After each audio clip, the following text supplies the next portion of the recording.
Today we will continue with the NumPy library and its function. In the last video, we studied about array creation using NumPy. So today we are going to study about NumPy indexing and slicing and few more operations. So at first let's begin with the NumPy indexing. So what is this NumPy indexing? Whenever we want to access or particular element of the array, then we use the index of the element. This is what a basic overview of NumPy indexing or array indexing in Python. The items of the array can be accessed or assigned in the same way as other Python sequences. The Python have also other sequences such as list, tuples or dictionaries. So this indexing which is followed by these sequences is same followed by NumPy array. So let's begin with the code. First of all, we need to import the NumPy library. This is how we use this statement, import NumPy as np. Let's run this code. At first, we create the array using a arrange function. As I told in the previous video, we have studied this function. It basically creates a list of numbers in a given specific range. So first of all, we have printed this array using the print statement. I'll run this code, and then at index 3 we are going to print its value. So it is showing 3. As you can see in the video, at index 3 the value is 3. So this is how the basic indexing the array is done. Now for the multi-dimensional array we use a diagonal array. I told in the previous video how to create a diagonal elements in the array using list of numbers.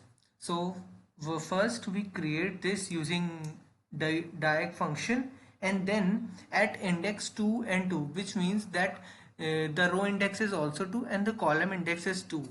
So we'll print its value.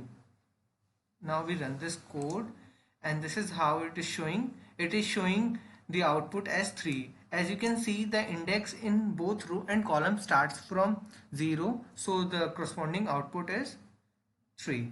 Now using array indexing, using indexes, we can also change the value. We can also change the value of the element. Now at a particular index, that is in row index or a column index, we can change the value or assign a new value. As you can see here, at row index 2 and at column index 1, we have assigned the value of 5 and then printing the modified matrix. So you can see the modified value has been done and the matrix has been modified. Now let's move on to our next part, that is array slicing. Array slicing, whenever we want to access multiple values which are stored in the array simultaneously, then we use array slicing. The next topic, that is array slicing. Whenever we want to access multiple elements which are stored in the array simultaneously, then we use the concept of array slicing. Array slicing basically requires the three things, that is 3 parameters, that is start index, end index and step size. It requires these 3 parameters, that is start index, end index and step size, where the start index is inclusive and end index is exclusive. The start index is the point from where the element has to be accessed, and the end index is the point from the start index where the element has been accessed in a range. The step size tells about the increment in the index, like we want to increment the array size, we want to increment the array index by 2 or 3 or so on. If the step size is not defined, then it is considered to be by default to have a value of 1, and if the start index and end index is not defined, then they both are considered to be 0 or length of the array respectively. So I'll show you how these array slicing and for operations is performed. First of all, let's run this code to create an vector. Now I am going to perform array slicing operation as the start index of 1 and the end index is 8 with a step size of 2. You can see in the array this from at position 1 the element is 1, and then just skip 2 step, and then next element is 3, and just again skip 2 steps, the next element is 5, and again skipping the 2 steps, the next element is 7, and it is here defined to be the end index is 8. So we will not go further.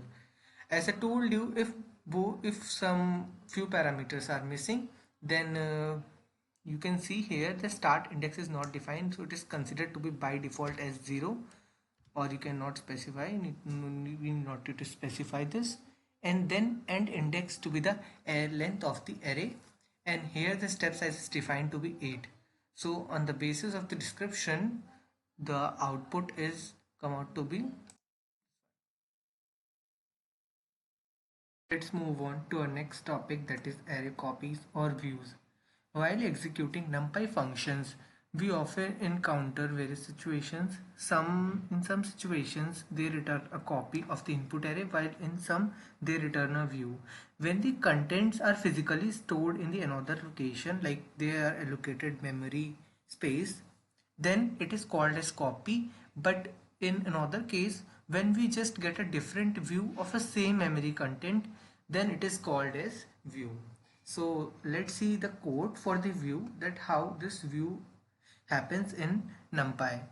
First of all, we create our array using the same arrange function, and then I show you like we perform the array slicing operation and assign it to B. Here we have created a view. So when we run a function, that is np shares memory, it checks whether the two copies, whether the two views or two references belong to same memory space or different memory space. Here the B is a view of A, so it belongs to same memory location as of A, so it prints our output as true. Whenever we made any change in the array B, the corresponding change gets reflected in array A as well. Here we change the value in B at index 0 and set it to 10, and when we print the value of A at that index, we get it as 10. You can see the output. Now let's see the concept of how the copy works in the NumPy. First of all, we create the array, and using the copy function we create the another copy of A and set it to B. Here the C is allocated a different memory location as a copy is created.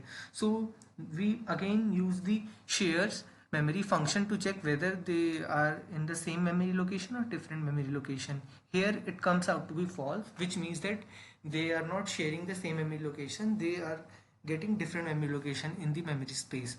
So when we made any change to C, the corresponding change will not going to happen in A because they are not same, they are different. You can see in this code I have assigned the value of 10 to C at index 0, and when we print the value A of A, the no change is reflected in it. So now we have reached to end of this video. Now we have gotten basic idea how to deal with array in machine learning using NumPy functions. In the next video, I am going to tell you about another important Python library, that is Pandas, which is highly used in ML programs. It is used to organize data in Python programs. So if you like my video, then please like it, share it, and subscribe to my channel.